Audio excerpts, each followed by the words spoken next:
남편과 또다시 다툰 후 저는 카페에서 뛰쳐나와 그 자리에 얼어붙었습니다. 보도 위에는 저와 물 한 방울까지 닮은 여자가 서 있었습니다. 놀라지 말아요. 나중에 그녀는 저를 자신의 아파트로 들이며 말했습니다. 우리는 쌍둥이 자매예요. 그리고 제게 제안이 하나 있어요. 운명의 갈림길 채널에 오신 것을 환영합니다. 시작하기 전에 어느 곳에서 저희를 시청하고 계신지 댓글로 남겨주세요. 저희는 여러분의 이야기가 무척 궁금합니다. 이 흥미진진한 이야기를 즐겁게 들어주시길 바랍니다. 이서연은 카페에서 너무나도 세차게 뛰쳐나왔고 문은 문설주에 부딪히며 요란한 소리를 냈다. 10월의 차가운 바람이 얼굴을 때렸지만 그녀는 아무것도 느끼지 못했다. 속에서는 억울함과 무력감으로 모든 것이 불타오르고 있었다. 눈물이 시야를 가려 저녁 도시의 불빛이 형형색색의 얼룩으로 번졌다. 지나가는 사람들이 힐끔거렸지만 서연은 그들의 시선을 의식하지 못했다. 귓가에는 여전히 차갑고 무자비한 박현식의 목소리가 맴돌았다. 당신은 항상 모든 걸 복잡하게 만들어. 그냥 서류에 서명하고 쓸데없는 질문은 하지 마. 그녀는 보도 끝에 멈춰 서서 손바닥으로 마구 뺨을 닦아냈다. 손이 떨리고 있었다. 42년의 인생, 그중 20년은 결혼 생활이었다. 그리고 지금 그녀가 마주한 현실은 이러했다. 예전에는 자신을 애지중지하던 남편이 이제는 방해물 보듯 쳐다본다. 한때 결혼기념일을 축하했던 카페는 또 다른 말다툼의 장소가 되어버렸다. 서연은 핸드백에서 손수건을 꺼내 눈가를 훔치고 숨을 고르려 애썼다. 집으로 가야 했지만 발이 아스팔트에 뿌리내린 듯 움직이지 않았다. 주위에는 다시 사람들로 붐볐다. 퇴근 후 바삐 걸음을 옮기는 사람, 상점 쇼윈도 앞에 멈춰 서는 사람. 도심의 평범한 평일 저녁이었다. 신호등이 녹색으로 바뀌었지만 서연은 허공을 응시하며 그 자리에 그대로 서 있었다. 집에 돌아가면 딸에게 뭐라고 말해야 할까?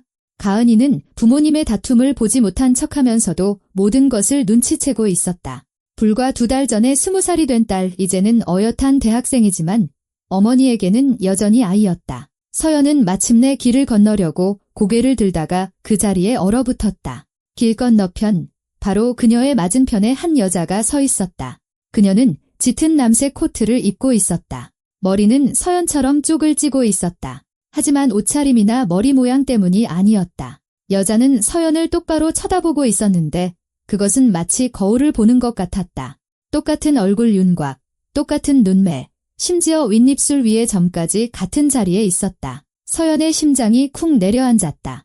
눈물과 스트레스가 짓궂은 장난을 치는 것이라 생각하며 눈을 여러 번 깜빡였다. 하지만 여자는 여전히 시선을 떼지 않고 그곳에 서 있었다. 몇 초 동안 그들은 차들이 오가는 길을 사이에 두고 서로를 바라보기만 했다. 그러다 여자가 천천히 손을 들어 인사했다. 서연은 다리가 후들거리는 것을 느꼈다. 이건 불가능해. 이런 일은 있을 수 없어. 그녀는 다시 눈을 질끈 감고 셋을 센 다음 눈을 떴다. 여자는 이미 길을 건너 그녀에게 똑바로 다가오고 있었다. 걸음걸이, 자세, 모든 것이 소름 끼치게 익숙했다. 서연은 돌아서서 도망치고 싶었지만 그 자리에서 꼼짝할 수 없었다. 여자가 다가와 몇 걸음 앞에서 멈췄다. 가까이서 보니 닮은 정도는 더욱 놀라웠다. 단지 옷차림이 달랐다. 낯선 여자는 값비싼 코트와 가죽 장갑을 끼고 있었고 눈빛에서는 서연이 자신에게서 오래전에 잃어버린 자신감이 엿보였다. 놀라게 해서 미안해요. 여자가 조용히 말했다. 목소리는 서연보다 조금 낮았지만 억양과 말하는 방식이 소름 끼치게 익숙했다.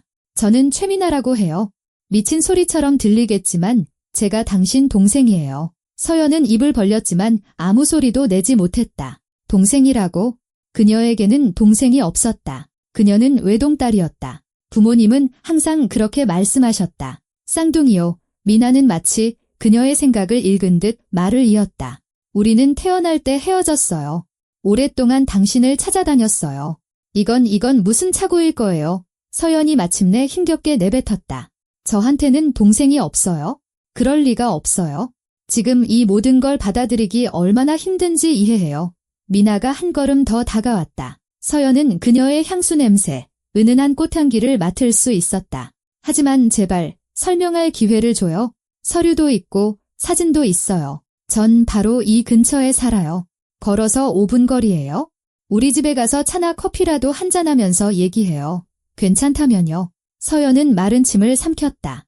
모든 본능이 이곳을 떠나야 한다고, 이건 이상한 이야기라고. 아무리 자신과 믿을 수 없을 만큼 닮았더라도 낯선 사람을 따라가서는 안 된다고 소리치고 있었다. 하지만 미나의 목소리와 눈빛에는 너무나 진실되고 너무나 친근한 무언가가 있었다. 울고 있었군요. 미나가 부드럽게 덧붙였다. 무슨 일이 있는 것 같아요. 어쩌면 지금 당신에게 필요한 건 그냥 어딘가 조용한 곳에 앉아서 차 한 잔 마시는 걸지도 몰라요. 준비가 안 됐다면 굳이 이야기하라고 강요하지 않을게요. 그냥 제가 조금이라도 설명할 기회를 주세요. 서연은 거리를 둘러보았다. 집으로 돌아가고 싶지는 않았다. 그곳에는 현식이 있고 그의 요구와 차가운 시선이 있었다. 그런데 여기 자신과 똑같이 생겼지만 다른 인생을 사는 듯한 자신감 있고 차분하며 정돈된 여자가 서 있었다. 걸어서 5분 거리라고요. 서연은 자신이 동의하고 있다는 사실을 믿을 수 없다는 듯 되물었다. 네, 홍대 근처에 살아요. 낡은 건물이지만 아늑한 아파트예요. 괜찮을 거라고 약속해요. 그들은 나란히 보도를 걸었고 서연은 곁눈질로 지나가는 사람들이 그들의 믿을 수 없는 닮은 모습에 뒤돌아보는 것을 보았다. 미나는 길을 잘 아는 듯 자신감 있게 걸었고 서연은 여전히 상황을 완전히 이해하지 못한 채 기계적으로 발을 옮겼다. 머릿속에서는 질문들이 꼬리에 꼬리를 물었다. 어떻게 이런 일이 가능하지? 왜 부모님은 한 번도 말씀하지 않으셨을까? 그리고 왜 이 미나라는 여자는 하필 내 인생 최악의 순간에 나타난 걸까?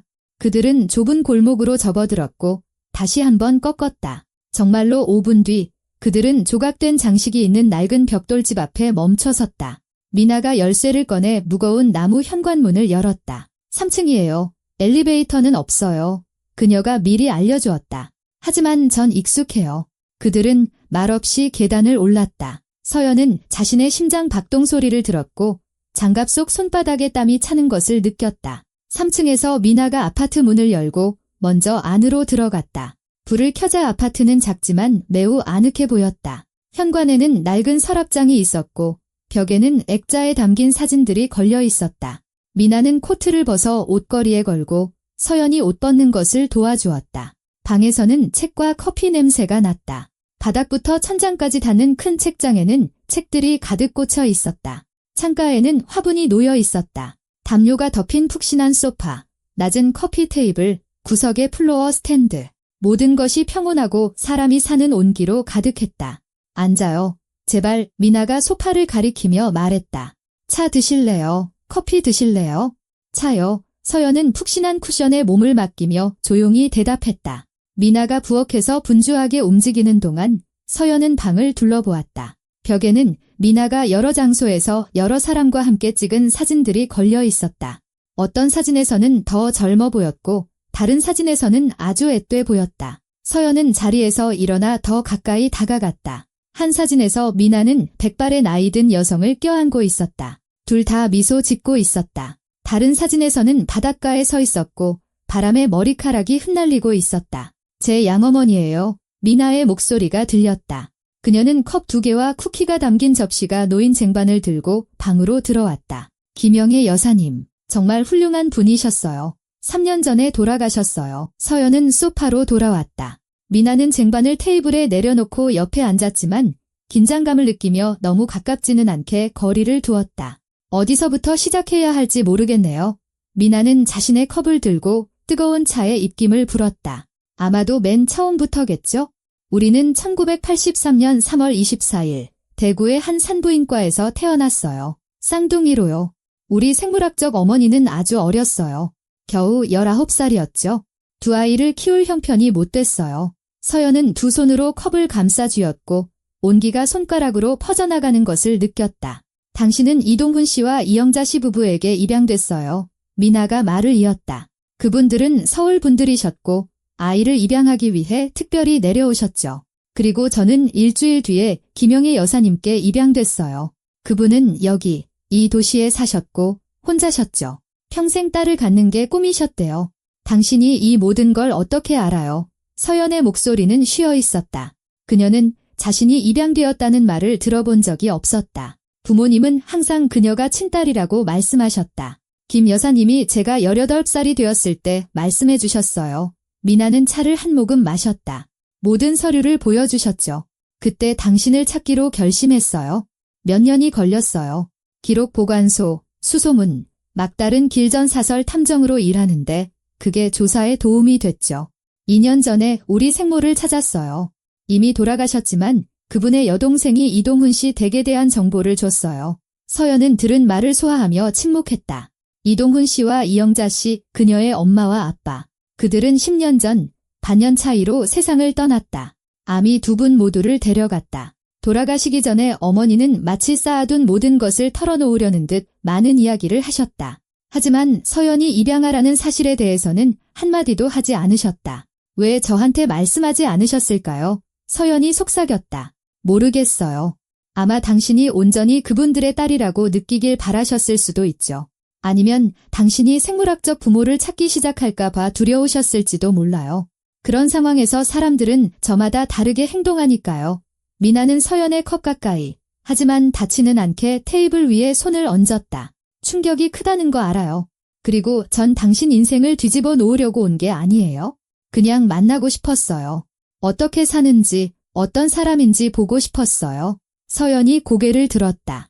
미나의 얼굴에는 진실되고 꾸밈없는 걱정이 서려 있었고 그녀 안에 무언가가 흔들렸다. 오랫동안 그녀는 혼자였다. 부모님이 돌아가신 후에는 완전히 혼자였다. 현식은 변했고 딸은 자라서 자신의 삶을 살고 있었다. 그런데 갑자기 동생이 나타났다. 피를 나눈 친동생이 당신에 대해 말해줘요. 미나가 요청했다. 어떻게 살아요? 무슨 일을 해요?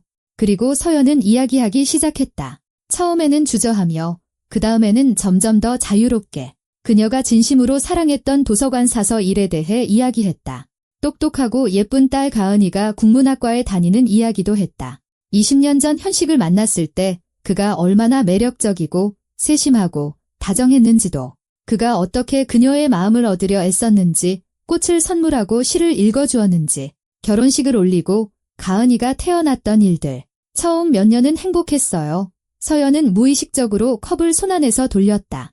우리는 대화도 많이 하고 산책도 하고 미래를 계획했죠. 현식은 건설회사에서 과장으로 일했어요. 월급도 괜찮았고요. 우리는 더 큰 아파트로 이사 가려고 돈을 모았고 둘째 딸이나 아들을 꿈꿨어요. 뭐가 변한 거죠? 미나가 조용히 물었다. 정확히는 모르겠어요. 한 2년 전부터 그가 다른 사람처럼 변하기 시작했어요. 처음에는 피곤해서 직장에서 문제가 있어서 그러려니 했어요. 그는 자주 늦게까지 일하고 늦게 들어오기 시작했죠. 그러다 이상한 전화들이 걸려오기 시작했어요. 그는 복도로 나가서 조용히 통화했어요. 제가 누가 전화했냐고 물으면 그냥 손을 내저었죠.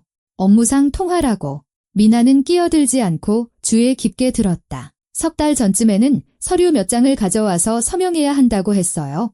업무상 필요한 보험 같은 거라고. 제가 읽기 시작하니까 그가 갑자기 화를 냈어요. 나 못 믿어? 내가 당신 속일 것 같아. 우리는 다퉜고 저는 서명했지만 마음속은 편치 않았어요. 그게 무슨 서류였는지 기억나요? 미나의 목소리에 비즈니스적인 톤이 섞였다. 작은 글씨로 글이 많았어요. 대출이라는 단어는 기억나는데 현식은 그게 보험 서류의 표준 문구라고 했어요. 전 그런 쪽은 잘 몰라서 믿었죠. 그리고 그 후에는요. 그 후에도 서류는 더 있었어요. 계속해서요. 제가 질문할 때마다 그는 화를 냈어요. 제가 항상 모든 걸 복잡하게 만든다고, 평범한 아내들은 남편을 믿는다고 말했죠. 뭔가 잘못됐다는 걸 느꼈지만 어떻게 해야 할지 몰랐어요. 그래서 그에게 서류를 전달해야 한다는 핑계로 그의 회사에 전화했어요. 비서가 그러더군요. 박현식 과장님은 3개월 전에 퇴사하셨다고. 미나는 자세를 바로 했다. 3개월 동안 무직이라고요? 그럼 생활비는 어디서 나고요? 저도 그게 이해가 안 돼요. 집에는 돈이 있어요. 그가 돈을 가져오는데 어디서 나는지는 말해주지 않아요. 그리고 아주 비밀스러워지고 공격적으로 변했어요. 오늘 제가 용기를 내서 가계부를 보여달라고, 무슨 일이 벌어지고 있는지 설명해달라고 했어요. 그는 카페에서 만나자고 했죠. 집에서는 가은이가 방해될 거라고 하면서요. 카페에서는 무슨 일이 있었어요. 서연은 목구멍에 다시 덩어리가 차오르는 것을 느꼈다. 그는 저에게 소리를 질렀어요. 제가 상관할 일에 끼어든다고, 돈 관리는 남자가 하는 거고 여자는 조용히 있어야 한다고 했어요. 저는 우리 돈, 우리 가족에게 무슨 일이 일어나는지 알 권리가 있다고 설명하려 했어요. 그는 제 팔을 잡고 멍이 들 정도로 세게 쥐었어요. 그리고 말했죠. 내일 서류 또 가져올 거야? 질문하지 말고 서명해. 저는 뿌리치고 뛰쳐나왔어요. 눈물이 다시 뺨을 타고 흘러내렸다. 미나가 더 가까이 다가와 그녀의 어깨를 감싸 안았다. 서연은 불과 30분 전에 알게 된 동생에게 기대어 마음껏 울었다. 이상하게도 미나의 품은 평생 서로를 알고 지낸 것처럼 편안하고 안전했다. 울지 말아요. 미나가 그녀의 등을 쓰다듬으며 조용히 말했다. 다 잘 될 거예요. 우리가 해결할 수 있어요. 그들은 밤늦도록 소파에 앉아 있었다. 미나는 차를 더 가져왔고 담요를 가져와 좀처럼 진정하지 못하는 서연을 덮어주었다. 창밖은 오래전에 어두워졌고 도시는 잠들고 있었지만 홍대의 아늑한 아파트에서는 태어날 때 헤어졌던 두 자매가 놓쳐버린 세월을 채우고 있었다. 서연은 이야기를 하면서 단어 하나하나를 뱉어낼수록 마음이 가벼워지는 것을 느꼈다. 지난 몇 달간 어떻게 궁지에 몰린 기분이었는지, 잠들고 깨어나는 것이 얼마나 두려웠는지, 매일 현식에 이해할 수 없는 요구들이 새로 주어졌기 때문이었다. 딸 가은이가 집안의 긴장감을 눈치채고 친구 집에서 지내는 일이 잦아진 이야기도 했다. 있잖아요. 제가 미쳐가는 건 아닌가 하는 생각까지 했어요. 서연이 두 손으로 컵을 감쌌다. 제가 뭔가 잘못됐고 너무 의심이 많다고요. 현식은 제가 공연한 문제를 만들어낸다고 너무나 설득력 있게 말했거든요. 그걸 가스라이팅이라고 해요. 미나가 차분하게 말했다. 상대방이 자신의 현실 인식을 의심하게 만드는 거죠. 전형적인 조종자들의 수법이에요. 서연은 놀란 눈으로 그녀를 쳐다보았다. 그런 걸 많이 안 해요. 직업병이죠. 미나가 슬프게 미소 지었다. 저는 사설 탐정이에요. 8년째 이 일을 하고 있어요. 주로 가정 문제, 불륜, 사기, 실종자 수색 같은 걸 전문으로 해요. 그동안 별의별 일을 다 겪었죠. 그녀는 일어나 책장으로 다가가 서류철 하나를 꺼냈다. 이건 제 면허증이에요. 이건 고객들의 추천서고요. 제가 그냥 말만 번지르르하게 한다고 생각하지 않았으면 해서요. 전 정말로 이런 상황에 대해 잘 알아요. 서연은 서류를 훑어보았다. 모든 것이 믿음직스럽고 전문적으로 보였다. 명함에는 최미나, 사설 탐정, 비밀 보장의라고 적혀 있었다. 사벨리에바 아니, 최 씨는 당신 양어머니 성이에요. 네, 최영희 여사님이요. 국어 선생님이셨어요. 아주 엄격했지만 공정한 분이셨죠. 혼자서 저를 키우시며 모든 걸 쏟아부으셨어요. 전 그분을 아주 사랑했어요. 미나의 목소리에 따뜻한 슬픔이 묻어났다. 서연은 그들 둘 다 운이 좋았다는 것을 깨달았다. 비록 헤어졌지만 사랑이 넘치는 가정으로 가게 된 것이다. 어떻게 탐정이 됐어요? 서연은 동생에 대해 더 알고 싶다는 생각에 물었다. 미나는 소파로 돌아와 다리를 안으로 모으고 앉았다. 학교 졸업하고 법대에 갔어요. 변호사가 돼서 사람들을 지켜주고 싶었죠. 그런데 3학년 때 모든 걸 바꿔놓은 사건이 있었어요. 제 동기인 민지가 힘든 상황에 처했어요. 남자친구가 헤어지면 사적인 사진을 유포하겠다고 협박하기 시작한 거예요. 민지는 절망에 빠져서 어쩔 줄 몰랐어요. 부모님께는 창피해서 말도 못하고 경찰에 가기는 두려워했죠. 미나는 회상하며 잠시 말을 멈췄다. 제가 돕기로 했어요. 그 자식에 대한 정보를 모으기 시작했죠. 예전에도 다른 여자애들한테 그런 짓을 했다는 걸 증언해 줄 사람들도 찾았고요. 그가 어디서 일하는지, 누구랑 어울리는지도 알아냈어요. 그러고 나서 그를 찾아가서 조용히 설명해줬죠. 만약 민지를 가만두지 않으면 제가 모은 모든 자료가 그의 직장과 부모님, 그리고 경찰서로 갈 거라고요. 그는 겁을 먹었어요. 민지는 자유로워졌죠. 무섭지 않았어요. 무서웠죠. 하지만 분노가 두려움보다 더 컸어요. 그 사건 이후로 다른 학생들이 비슷한 문제로 저를 찾아오기 시작했어요. 실종된 친척을 찾아달라는 사람도 있었고 배우자의 불륜을 의심하는 사람도 있었죠. 저는 무료로 도와줬어요. 그냥 이게 제 일이라는 느낌이 들었거든요. 대학 졸업 후에 연수를 받고 면허를 따서 제 사업을 시작했어요. 이 일이 마음에 들어요. 사람들을 도울 수 있다는 점은 마음에 들어요. 인간의 비열함을 너무 많이 봐야 한다는 건 싫지만요. 하지만 아세요? 한 달 뒤에 고객이 찾아와서 당신 덕분에 인생이 더 나아졌다고 말해줄 때 그건 정말 가치 있는 일이에요. 서연은 들으면서 그들의 삶이 얼마나 다르게 흘러왔는지 생각했다. 미나는 강하고 독립적이며 자신감이 넘쳤다. 반면 그녀, 서연은 평생 조용하고 겸손하게 누군가의 날개 아래서 살아왔다. 처음에는 부모님, 그 다음에는 남편. 당신이 부러워요. 서연이 조용히 고백했다. 정말 용감하네요. 용기라는 건 두려움이 없는 게 아니에요. 미나가 반박했다. 두려움에도 불구하고 행동하는 능력이지. 당신은 오늘 남편이 팔을 잡았을 때 카페에서 뛰쳐나왔어요. 그것도 용기예요. 당신은 전혀 모르는 여자인 저를 따라왔어요. 믿을 수 있다고 느꼈기 때문이죠. 그것 또한 용기고요. 서연은 고개를 저었다. 전 그냥 어디로 가야 할지 몰랐을 뿐이에요. 바로 그거예요. 당신은 집으로 돌아가서 복종하고 그가 요구하는 모든 것에 서명할 수도 있었어요. 하지만 당신은 다른 길을 선택했죠. 그 길이 어디로 이어질지조차 모르면서요. 그 말은 서연의 마음을 속에서부터 따뜻하게 했다. 오랫동안 누구도 그녀를 동등하게 존중하며 대한 적이 없었다. 현식은 지난 몇 달간 비난하고 깎아내리고 무시하기만 했다. 하지만 미나는 마치 그녀 안에서 관심과 지지를 받을 자격이 있는 사람을 보는 것 같았다. 미나 씨, 그럼 이제 전 어떻게 해야 해요? 서연이 물었다. 여기서 영원히 있을 수는 없잖아요. 가은이가 분명 걱정할 거예요. 벌써 3번이나 전화했어요. 친구 집에서 늦는다고 대답했죠. 현식도 계속 전화하는데 받지 않고 있어요. 미나는 창밖을 보며 생각에 잠겼다. 그러고는 서연을 향해 돌아섰는데 그녀의 눈에는 특별한 빛이, 모험적이면서도 계산적인 빛이 감돌았다. 아이디어가 하나 있어요. 무모하지만 먹힐 수도 있어요. 뭔데요? 하루만 제가 당신이 되게 해줘요. 서연은 자신이 들은 말을 즉시 이해하지 못했다. 네, 우리는 완전히 똑같이 생겼잖아요. 미나가 그녀의 손을 잡았다. 점 위치까지 똑같아요. 제가 당신 옷을 입고 같은 머리 모양을 하면 현식은 알아채지 못할 거예요. 특히 집안의 주인이 누구인지 마침내 깨달은 순종적인 아내처럼 행동한다면요. 서연은 손을 뿌리쳤다. 미쳤어요. 위험하잖아요. 그가 뭘 할지 어떻게 알아요? 소리를 지르겠죠? 전 비명은 무섭지 않아요. 8년간 일하면서 당신 남편보다 더한 인간들도 상대해봤어요. 제 말 잘 들어요. 미나가 더 가까이 다가와 설득력 있고 차분하게 말했다.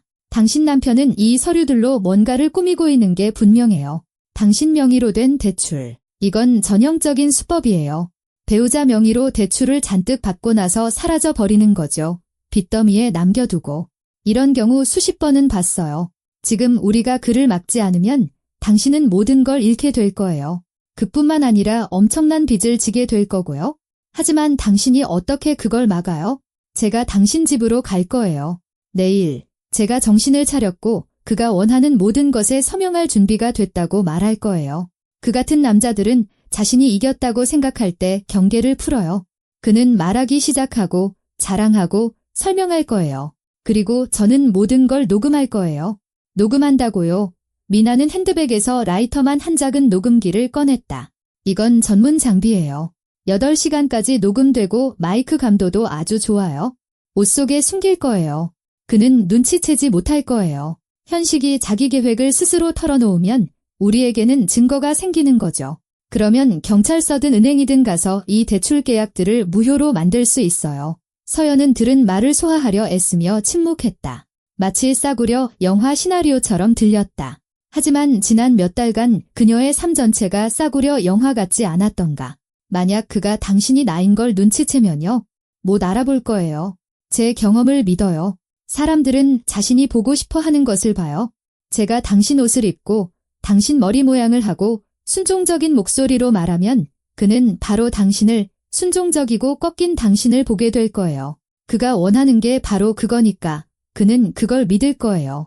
그럼 저는 어디에 있어요? 당신은 여기 남아서 쉬고 푹 잠을 자요. 책도 줄게요. 냉장고에 먹을 것도 충분하고요. 목욕을 해도 되고 텔레비전을 봐도 돼요. 제가 모든 걸 해결하는 동안 그냥 안전한 곳에 있어요. 서연은 손으로 얼굴을 쓸어내렸다. 모든 상황에 머리가 빙빙 돌았다. 오늘 아침까지만 해도 그녀는 평범한 가정 문제를 가진 평범한 사서였는데 이제는 몇 시간 전에 존재를 알게 된 쌍둥이 동생의 아파트에 앉아 그 동생이 자신을 사칭하는 계획을 논의하고 있었다.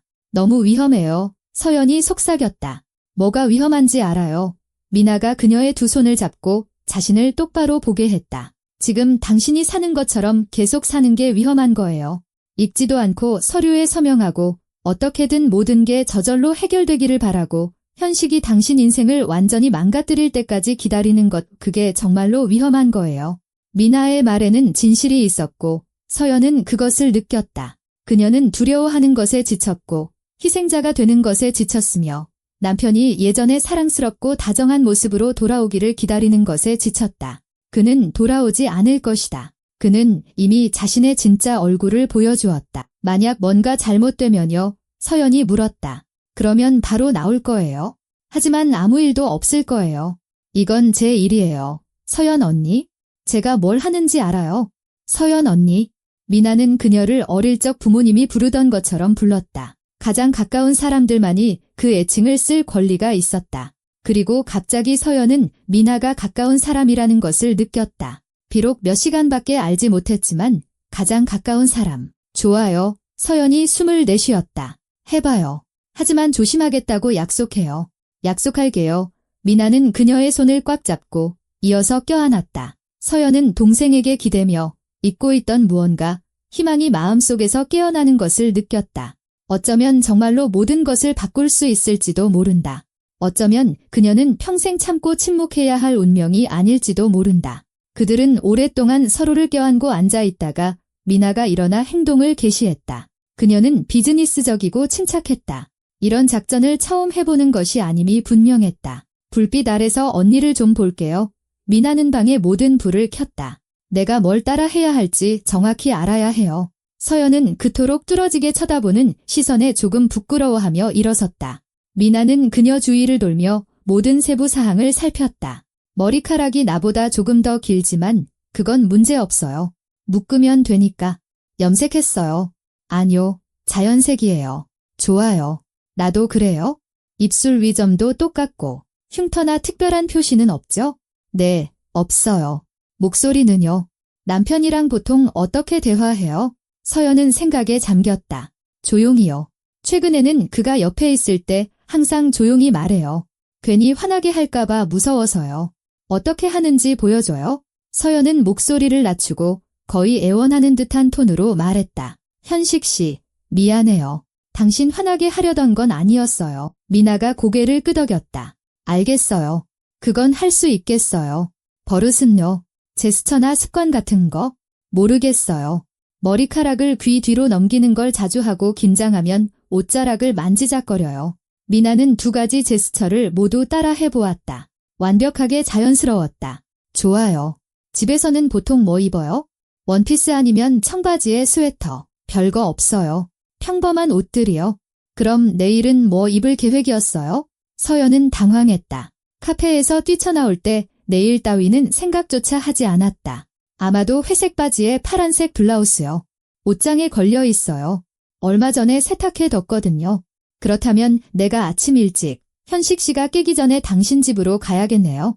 열쇠 줄 수 있어요. 서연은 핸드백에서 열쇠 꾸러미를 꺼냈지만 손이 떨렸다. 어쩌면 하지 않는 게 좋을지도 몰라요. 그냥 제가 그 사람을 떠나서 원룸을 얻고 새 삶을 시작하면 당신 이름으로 된 대출을 그에게 남겨두고요. 미나가 부드럽게 물었다. 서연 언니, 지금 당신이 떠나면 그는 그냥 당신 모르게 모든 걸 처리할 거예요. 서명을 위조하고 방법을 찾겠죠. 그러면 당신은 몇 년 동안 빚을 갚으면서 그 대출을 받은 게 당신이 아니라고 증명해야 할 거예요. 기회가 있을 때 지금 막는 게 나아요. 서연은 열쇠를 건넸다. 미나는 그것을 받아 손바닥에 올려놓았다. 주소는 은평구사도로 12번지 38호. 4층이죠. 네. 현식 씨는 보통 몇 시에 일어나요? 8시요. 가은이는 아침형 인간이라 7시면 대학에 가요. 그럼 내가 6시 반쯤 도착해야겠네요. 좋아요. 그리고 가은이한테 전화해요. 친구 집에서 잔다고 걱정하지 않게. 서연은 딸의 번호를 눌렀다. 가은이가 바로 받았다. 엄마, 어디야? 아빠가 싸웠다고 하던데? 괜찮아. 우리 딸, 나 지금 수진이네 집에 있어. 예전에 같이 일했던 친구 기억나지? 자고 가라고 해서 우리 너무 오랜만에 만났거든. 내일 돌아갈게. 정말 괜찮은 거야? 딸의 목소리에는 걱정이 묻어났다. 응, 그럼. 걱정하지 말고 공부 열심히 해. 전화를 끊고 서연은 양심의 가책을 느꼈다. 전에는 한 번도 가은이에게 거짓말을 한 적이 없었지만 지금 진실을 설명하기에는 너무나 복잡했다. 그 사이 미나는 친구를 가져왔다. 소파에서 잘래요? 이거 펼쳐져요. 보여줄게요. 그녀는 능숙하게 소파를 편안한 침대로 바꾸고 깨끗한 시트를 깔았다. 욕실은 저쪽이고 수건은 선반에 있어요. 필요한 거 있으면 망설이지 말고 말해요. 집처럼 편하게 있어요. 고마워요. 서연은 무슨 말을 더 해야 할지 몰랐다. 모든 게 다 고마워요. 우리는 자매잖아요. 미나가 간단히 대답했다. 서로 돕는 건 당연한 거예요. 자매. 그 단어는 여전히 낯설게 들렸지만 더 이상 두렵지는 않았다. 오히려 마음을 따뜻하게 했다. 그녀에게는 동생이 있었다. 피로 이어진 사람, 그녀를 위해 위험을 감수할 준비가 된 사람. 그들은 자정이 훨씬 지나서야 잠자리에 들었다. 미나는 자기 침실로 갔고 서연은 거실의 소파 베드에 남았다. 어둠 속에 누워 창밖으로 간간히 지나가는 차 소리를 들으며 내일 일을 생각했다. 소름 끼치도록 무서웠지만 아주 오랜만에 처음으로 혼자가 아니라는 것, 자기 편이 되어줄 누군가가 있다는 것을 느꼈다. 아침은 일찍 시작되었다. 미나는 창밖이 아직 어두운 5시 반에 서연을 깨웠다. 커피와 토스트를 가져다 주었다. 빨리 먹어요. 나가야 해요. 시간이 중요해요. 서연은 담요를 두른 채 소파에 앉았다. 밤새 잠을 설쳤다. 뒤척이며 모든 소리에 귀를 기울이고 내일, 이제는 오늘이 된 그날의 일을 머릿속으로 되새겼다. 반면 미나는 활기차고 침착해 보였다. 마치 다가올 모험이 그녀에게는 평범한 출근길 아침인 것 같았다. 정말 이걸 할 거예요? 서연이 마지막으로 물었다. 당연하죠. 미나는 커피를 다 마셨다. 다 잘 될 거예요. 중요한 건 당신은 여기 남아서 아무데도 나가지 말고 현식 씨가 전화해도 받지 말아요. 가은이가 전화하면 받고요. 친구 집에서 저녁까지 늦는다고 말해요. 미나는 서연이 평소에 입던 낡은 청바지, 평범한 회색 스웨터, 낡은 운동화로 갈아입었다. 서연은 동생이 자신의 완벽한 복제품으로 변하는 것을 보았고 그 광경은 기분을 이상하게 만들었다. 미나는 서연이 항상 하던 것처럼 머리를 아무렇게나 묶어 올렸다. 심지어 옷장에서 비슷한 머리핀까지 찾아냈다. 화장해요. 그냥 톤업 크림 조금이랑 특별한 날에 립스틱 정도? 그럼 화장은 안 하는 게 낫겠네요. 그게 더 자연스러우니까.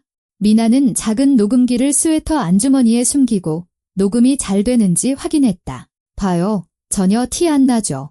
아파트에 들어가기 직전에 켤 거예요. 서연이 그녀에게 열쇠를 건넸고 그들의 손가락이 순간적으로 스쳤다. 제발 조심해요. 그럴게요. 점심때쯤 기다려요. 금방 끝날 거예요.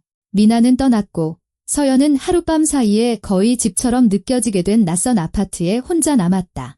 창가에 앉아 잠에서 깨어나는 도시를 바라보며 모든 것이 무사히 지나가기를 모든 신에게 기도했다. 미나는 6시 반까지 은평구 사도로에 도착했다. 아파트는 평범한 판상형 건물이었다. 전국에 수천 개는 있을 법한 그런 아파트. 그녀는 4층으로 올라가 38호 문 앞에서 멈췄다.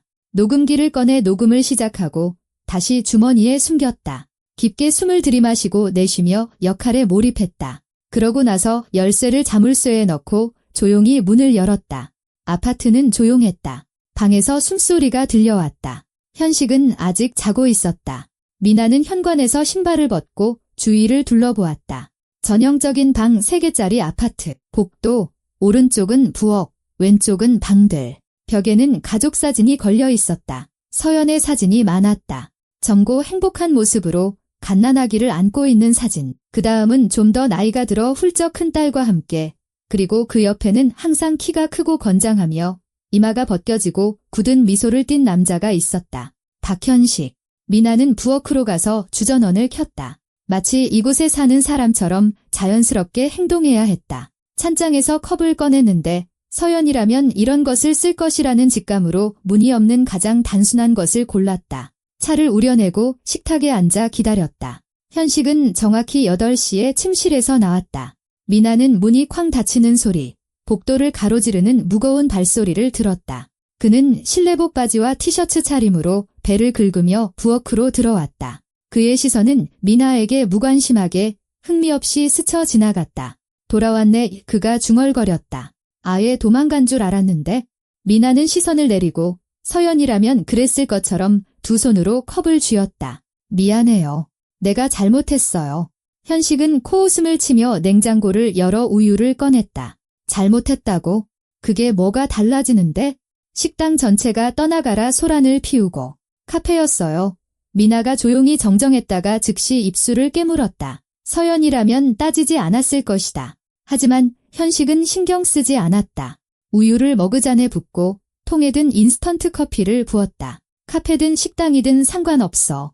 중요한 건 당신이 또 히스테리를 부렸다는 거야. 내가 말했잖아. 서류에 서명하면 끝이라고. 대체 왜 그걸 문제 삼는 건데? 미나는 천천히 고개를 들었다. 한때 서연에게 사랑을 맹세하고 돌봐주고 지켜주겠다고 약속했던 이 남자를 보았다. 지금 그의 얼굴에는 짜증과 오만함 외에는 아무것도 없었다. 생각해봤어요. 그녀가 순종적인 목소리로 시작했다. 어쩌면 당신 말이 맞을지도 몰라요. 제가 너무 걱정이 많은 걸지도요. 현식이 맞은편에 앉아 커피를 한 모금 마셨다. 이제야 말이 통하는군. 나는 가족을 어떻게 먹여 살릴지 머리가 터질 지경인데 당신은 내 발목이나 잡고 있고 전 그냥 그 서류들이 왜 필요한지 이해가 안 됐어요. 미나는 조심스럽게 적절한 억양을 찾아가며 말했다. 설명해주세요. 제발. 이해하고 싶어요. 현식은 의자 등받이에 기댔다. 만족스러운 미소가 그의 입가에 번졌다. 이해하고 싶다고? 좋아. 그러지. 나중에 딴소리 없게 설명해주지. 그는 커피를 더 마셨고 미나는 그의 눈빛에 승리감이 번뜩이는 것을 보았다. 그는 자신의 천재성을 뽐낼 기회에 분명 즐거움을 느끼고 있었다. 잘 들어봐. 나는 오래전부터 남 밑에서 일하는 건 답이 없다는 걸 깨달았어. 아무리 뼈 빠지게 일해봤자 쥐꼬리만 한 돈이나 받지? 난 제대로 살고 싶다고. 알겠어? 괜찮은 차, 더 넓은 아파트, 매년 해외여행도 가고. 하지만 예전에는 직장 생활 괜찮다고 했잖아요. 에이, 그만해. 현식이 손을 내저었다. 3개월 전에 그만뒀어. 그 사장 놈들 밑에서 일하는 거 지긋지긋해졌거든. 대신 진짜로 돈 벌 기회가 생겼지? 미나는 컵을 더 세게 쥐었지만 얼굴은 평온함을 유지했다. 무슨 기회요? 아주 간단한 방법이야. 아내 명의로 여러 은행에서 대출을 받는 거지. 아내는 직장도 있고 월급도 나오고 신용기록도 깨끗하잖아. 은행들은 신나서 돈을 빌려주지. 그럼 그 돈을 받아서 하고 싶은 걸 하는 거야? 미나의 속은 차갑게 얼어붙었지만 그녀는 순진한 아내 역할을 계속했다. 그래서요. 그 돈으로 뭘 하는데요? 현식은 흡족하게 웃었다. 이미 신한은행에서 당신 이름으로 3천만 원 대출 받았어. 3월에 서류 서명했던 거 기억하지? 그 다음엔 KB국민은행에서 4천만 원. 그건 4월이었지? 그때도 징징거리면서 서명했잖아. 7천만 원. 미나가 숨을 내쉬었다. 엄청난 돈이잖아요. 그게 다가 아니야. 현식은 앞으로 몸을 기울였다. 눈이 빛나고 있었다. 어제는 우리은행이랑 얘기 끝냈어. 거기서 5천만 원 더 나올 거야. 당신 서명만 있으면 돼. 오늘 저녁에 서류 가져올게. 서명하면 게임 끝이야. 하지만 우리가 어떻게 갚아요? 미나가 겁먹은 척했다. 1억 2천만 원이잖아요. 우리한테 그런 돈은 없어요? 현식은 짧고 불쾌하게 웃었다. 내가 정말 갚을 거라고 생각해? 자기야, 그건 당신 혼자 할 일이야. 미나는 속에서 분노가 치밀어 오르는 것을 느꼈지만 억지로 연기를 계속했다. 이해가 안 돼요. 뭘 이해 못해. 현식은 커피를 다 마시고 컵을 소리나게 내려놓았다. 대출은 당신 명의로 되어 있어. 나는 그냥 사라질 거야. 다른 도시로 가서 새 삶을 시작하는 거지. 당신은 빚더미에 앉아서 남는 거고 은행에 왜 돈을 안 갚는지 설명해야겠지. 하지만 그건 불법이잖아요. 미나가 속삭였고 그녀의 목소리에는 진짜 당혹감이 묻어났다. 그래서 뭐? 현식이 어깨를 으쓱했다. 누가 증명할 건데? 당신 서명은 진짜고 서류도 완벽해. 당신이 직접 다 서명했고 증인도 있어. 은행은 나한테가 아니라 당신한테 돈을 요구할 거야. 당신 그냥 나를 버리겠다는 말이에요. 미나의 목소리에 눈물이 섞였지만 속으로는 녹음을 위해 모든 단어를 냉정하게 기록하고 있었다. 솔직히 말하면 이미 버렸어. 현식이 일어나 기지개를 켰다. 난 반년 전부터 다른 여자가 있어. 이름은 유미, 28살이고 쇼핑몰에서 일해. 히스테리도 없고 질문도 없지. 그리고 가장 중요한 건 당신과 달리 젊다는 거야. 그는 식탁을 돌아 미나 옆에 멈춰서서 그녀의 어깨에 손을 얹었다. 손가락이 고통스럽게 그녀를 쥐었다. 그러니까 당신이 할 일은 이거야, 여보. 오늘 저녁에 내가 마지막 서류를 가져올게. 당신은 조용히 질문 없이 서명하는 거야. 모레 나는 이사 갈 거야. 가은이한테는 아빠가 출장 갔다고 하고 나중에 잘 설명해. 알아서 해. 아마 2주쯤 지나면 은행에서 독촉장이 날아오기 시작할 텐데 그건 이제 당신 문제지. 미나는 천천히 고개를 돌려 그를 보았다. 그녀의 시선에는 너무나 차가운 기운이 서려 있어서 현식은 자기도 모르게 한 걸음 물러섰다. 내 문제라고 그녀가 되물었고 목소리는 더 이상 순종적이고 조용하지 않았다. 정말 모든 게 그렇게 간단할 거라고 생각해? 너 뭐야? 현식이 얼굴을 찡그렸다. 겁을 상실했네. 미나는 일어나 그의 손을 어깨에서 뿌리치고 허리를 꼿꼿이 폈다. 현식은 갑자기 자기 앞에 완전히 다른 사람이 억눌린 아내가 아니라 강하고 위험한 누군가가 서 있는 것을 보았다. 신한은행과 KB국민은행에서 7천만 원이 미나가 천천히 말했다. 우리 은행에서 5천만 원을 더 받을 계획이고 쇼핑몰에서 일하는 애인 유미에게로 떠나서 아내를 빚더미에 남겨둘 작정이지. 내가 유미를 어떻게 알아? 현식이 창백해졌다. 나는 그의 이름을 말한 적 없는데 당신이 방금 다 말했잖아. 아주 상세하고 구체적으로 미나는 주머니에서 녹음기를 꺼내 그에게 보여주었다. 그리고 전부 녹음됐어? 한마디도 빠짐없이. 현식은 그녀의 손에 들린 작은 장치를 보며 얼어붙었다. 그러자 그의 얼굴이 분노로 일그러졌다. 내가 나를 녹음했어? 그는 그녀에게 다가섰지만 미나는 녹음기를 높이 든 채 물러섰다. 한 걸음만 더 오면 떨어뜨릴 거야. 이건 자동으로 녹음 파일을 클라우드로 전송해. 내 휴대폰이 동기화되도록 설정되어 있거든. 그건 거짓말이었다.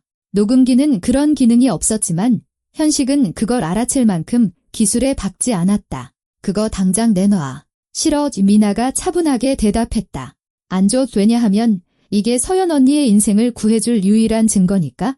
무슨 서연? 넌 서연이잖아. 미나가 비웃었다. 그러고는 천천히 서두르지 않고 머리를 풀었다.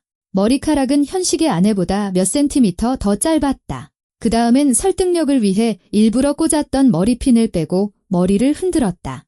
아니, 나는 미나야. 서연 언니의 쌍둥이 동생. 당신이 존재조차 몰랐던 사람이지. 현식은 멍하니 서서 눈을 크게 뜨고 그녀를 바라보았다. 그리고 그 눈에는 서서히 공포가 번져나갔다. 이건 불가능해. 서연이는 동생 없어. 틀렸어. 있어. 나는 사설 탐정이고 바로 당신 같은 사건들을 전문으로 다루지. 미나는 녹음기를 주머니에 넣고 휴대폰을 꺼냈다. 몇 번 누르자 스피커폰이 켜졌다. 현식은 긴 연결음과 함께 여성의 목소리를 들었다. 은평경찰서 상황실입니다. 말씀하십시오. 제 이름은 최미나입니다. 사설 탐정입니다. 현재 사도로 12번지 38호에 있습니다. 타인 명의 대출 사기 자백 녹취록을 가지고 있습니다. 순찰차 출동이 필요합니다. 접수했습니다. 위험 등급은 어떻습니까? 용의자는 공격적이지만 무장하지는 않았습니다. 서둘러 주십시오. 출동합니다. 10분 내로 도착할 겁니다. 미나는 전화를 끊고 현식을 보았다.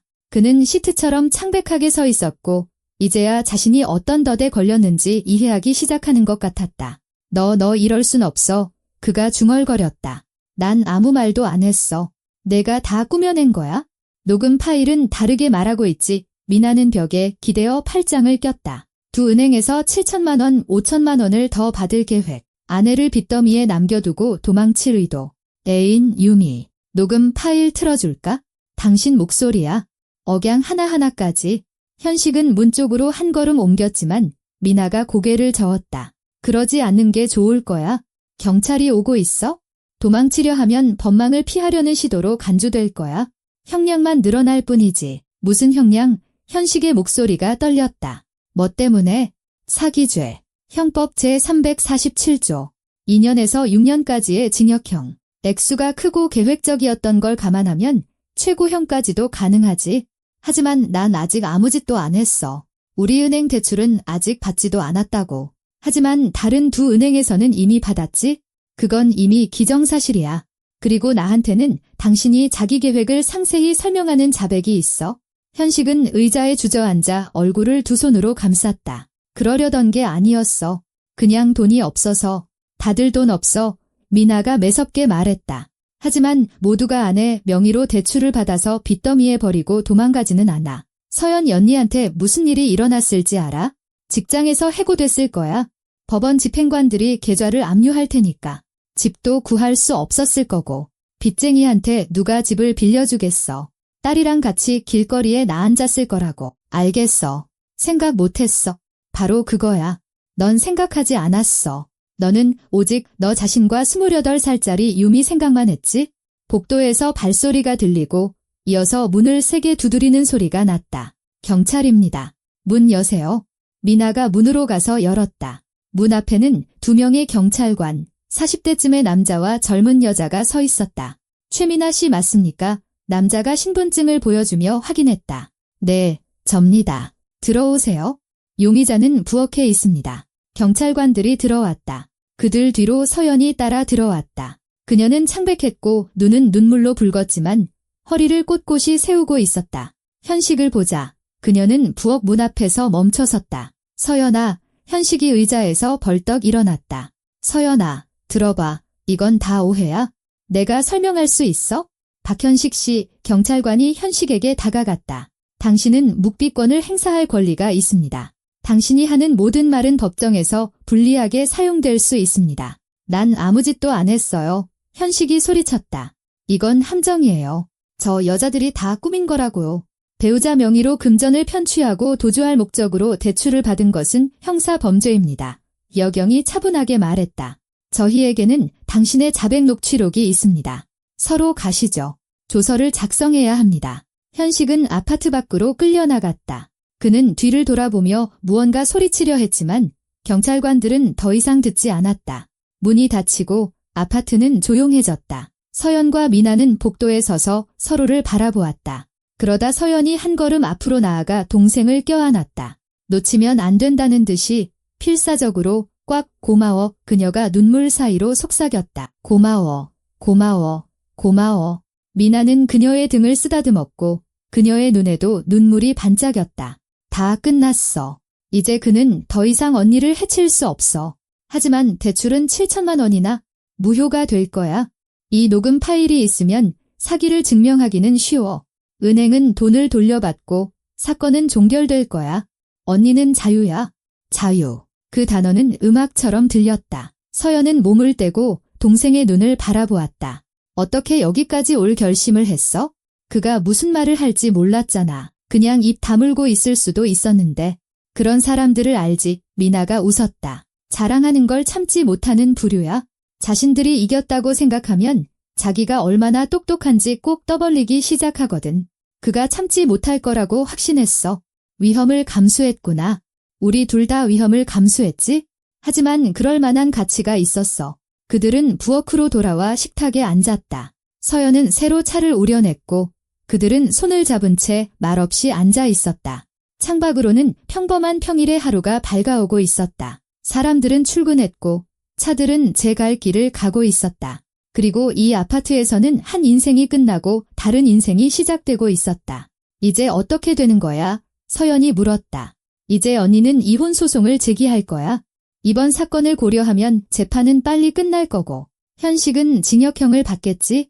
대출은 무효가 될 거고 어쩌면 정신적 피해에 대한 보상금까지 받을 수 있을지도 몰라.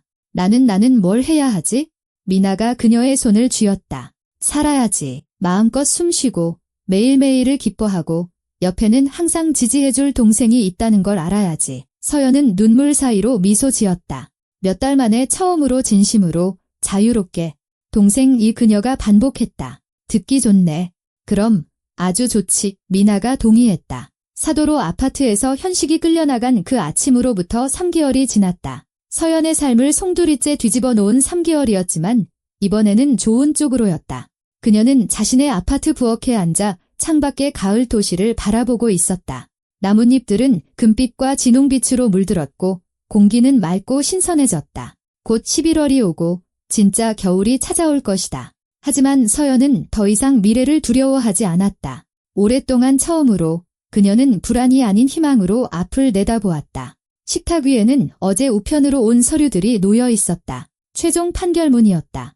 혼인은 해소되었음. 피고 박현식은 형법 제347조 사기죄, 고액로 유죄가 인정됨. 징역 4년을 선고함. 원고 이서연 명의로 발생한 대출은 무효로 함. 더욱이 은행들은 그녀에게 정신적 피해 보상금으로 1,200만 원을 지급했다. 서연은 대출 무효 확인서를 손에 들고 조용히 웃었다. 3개월 전만 해도 모든 것이 이렇게 풀릴 거라고는 상상도 못했다. 평생 현식의 발 아래에서 살며 읽지도 않고 서류에 서명하고 그의 고함과 냉대를 견뎌야 할 것이라고 생각했다. 하지만 이제는 자유였다. 공식적으로, 법적으로, 그리고 가장 중요하게는 내면적으로. 아파트 문이 열리고 가은이가 들어왔다. 딸은 현관에 책가방을 던져두고 부엌으로 와서 어머니의 어깨를 감쌌다. 안녕, 엄마. 또 그 서류들 읽고 있어? 마지막이야. 서연이 미소 지었다. 그냥 모든 게 진짜인지 확인하고 싶어서. 가은이는 옆에 앉아 판결문을 집어들었다. 4년이라 있잖아. 아직도 아빠가 그런 짓을 했다는 게 믿기지 않아. 나는 아빠를 안다고 생각했는데. 우리 둘 다 그렇게 생각했지. 서연이 조용히 대답했다. 현식이 체포된 후 딸에게 모든 진실을 말해야 했다. 힘든 대화였다. 가은이는 울고 소리치며 믿으려 하지 않았다. 그러자 미나가 그날 아침의 대화 녹음 파일을 들려주었고 딸은 아버지의 차갑고 계산적이며 무자비한 목소리를 들었다. 그가 어떻게 어머니와 자신을 버리고 엄청난 빚을 남겨둘 계획이었는지 들었다. 그리고 소녀의 내면에서 무언가 부서졌다. 그녀는 더 이상 구치소에 있는 아버지를 면회 가도 되냐고 묻지 않았고 편지를 쓰지도 않았다. 마치 처음부터 없었던 사람처럼 삶에서 지워버렸다. 미나 이모 오늘 와. 가은이가 냉장고에서 요구르트를 꺼내며 물었다. 6시까지 오신다고 했어? 같이 영화 보러 가기로 했잖아. 기억나? 맞다. 그 황정민 나오는 새 드라마. 나도 같이 가도 돼? 물론이지. 우리 딸. 가은이와 미나는 거의 즉시 친해졌다. 소녀는 처음에는 엄마와 너무 닮았지만 완전히 다른 이모를 호기심 어린 눈으로 바라보았다. 미나는 개방적이고 잘 웃었으며 자신의 일에 대한 이야기를 들려주었다. 물론 자세한 내용은 빼고였지만 너무나 흥미진진해서 가은이는 입을 벌리고 들었다. 또한 이모는 조카에게 호신술을 가르쳐주고 조종을 간파하는 법, 자신을 지키는 법을 설명해 주었다. 서연 자신이 그 교훈들을 알지 못했기에 딸에게 결코 가르쳐줄 수 없었던 것들이었다. 저녁 6시 초인종이 울렸다. 가은이가 달려가 문을 열었고 잠시 후 미나의 손을 끌고 돌아왔다. 이모, 엄마가 오늘 하루 종일 이 서류들만 다시 읽고 있는 거 알아요? 소녀가 비밀스럽게 알렸다. 가은아, 서연이 발끈했지만 미나는 그저 웃었다. 괜찮아. 계속 읽게 둬. 어나라면 액자에 넣어서 승리의 기념비로 걸어뒀을 거야. 미나는 언제나처럼 침착하고 활기차 보였다. 짙은 남색 코트에 롱부츠를 신고 있었다.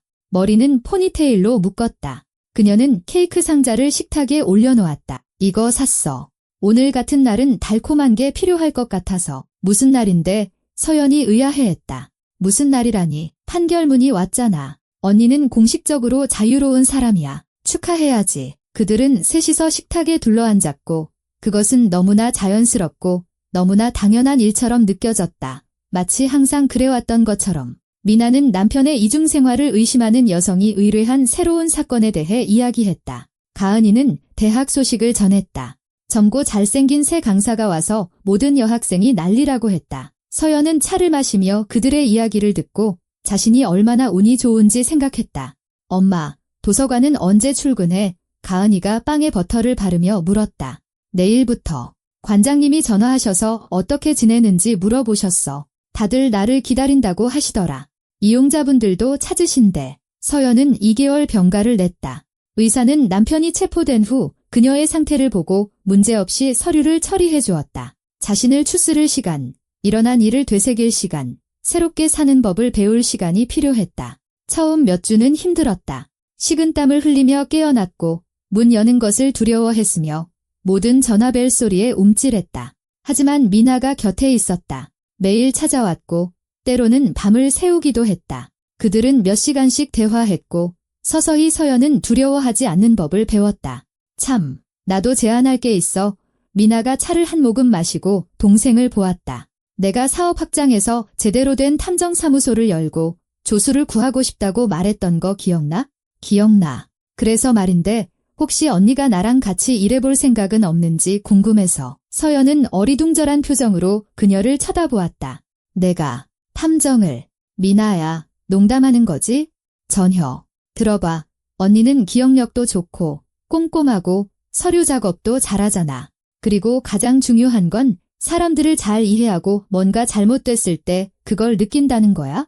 내 일에서 가장 중요한 자질이지. 하지만 나는 한 번도 누구나 처음은 있는 법이야. 이미나가 말을 잘랐다. 당장 현장에 나가라는 게 아니야. 처음에는 서류 작업, 전화, 사무 정리 같은 걸 도와주면 돼. 서서히 익숙해지고 그러다 보면 알게 되겠지. 가은이가 의자에서 벌떡 일어났다.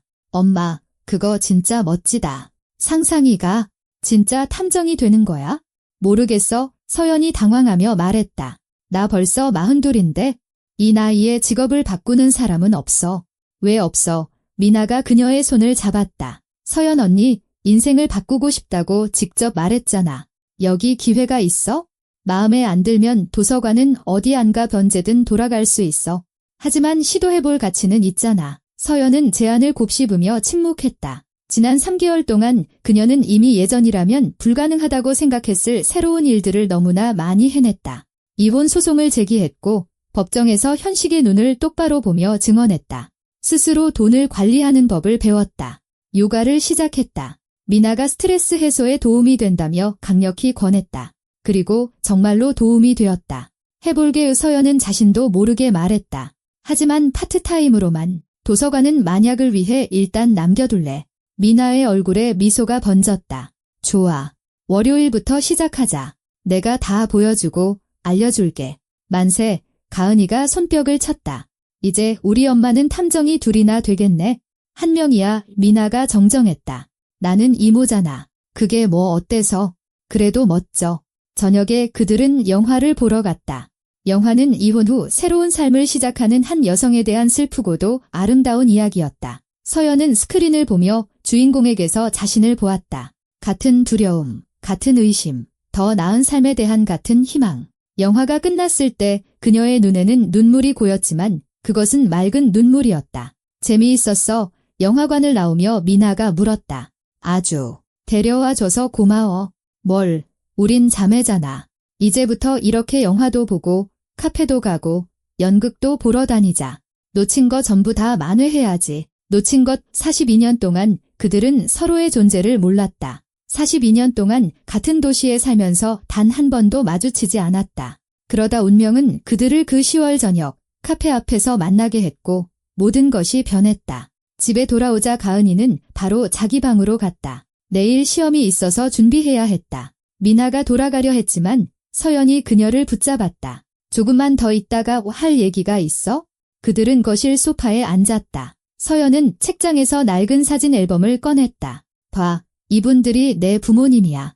이동훈 씨와 이영자 씨. 미나는 흥미롭게 사진들을 들여다보았다. 경복궁을 배경으로 한 젊은 부부, 갓난아기, 아주 작은 서연을 안고 있는 여성, 가족 행사, 3살쯤 된 서연. 그녀는 아버지 어깨에 목마를 타고 웃고 있었다. 두 분은 언니를 사랑하셨네. 미나가 조용히 말했다. 사진만 봐도 알 수 있어? 아주 많이 사랑하셨지? 나도 두 분을 사랑했고 아직도 내게 진실을 말해주지 않으신 게 마음 아프지만 이해는 해. 나를 잃을까 봐 두려우셨겠지.